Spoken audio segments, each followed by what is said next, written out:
Safa gold and diamonds Swarnavarsha gold purchase plan 9ാമത് നറുക്കെടുപ്പ് വണ്ടൂർ ഷോറൂമിൽ സംഘടിപ്പിച്ചു. നറുക്കെടുപ്പ് കർമ്മം വണ്ടൂർ താലൂക്ക് ആശുപത്രി junior health inspector K V. Pushpa നിർവഹിച്ചു. വാണിമ്പലം മത്താണിക്കൽ സ്വദേശി പട്ടത്തിൽ സുദീപാണ് ഇത്തവണത്തെ ഭാഗ്യശാലി.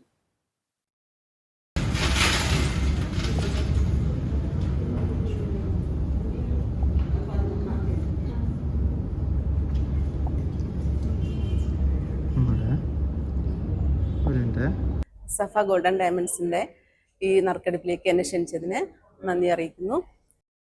വണ്ടൂർ ഷോറൂമിൽ നടന്ന നറുക്കെടുപ്പ് ചടങ്ങിൽ Safa gold and diamonds showroom manager Husankutty Pottur, assistant manager Premkumar, Faris, Dileep, Rahmath, Akhila, മറ്റ് സ്റ്റാഫ് അംഗങ്ങൾ എന്നിവർ സംബന്ധിച്ചു.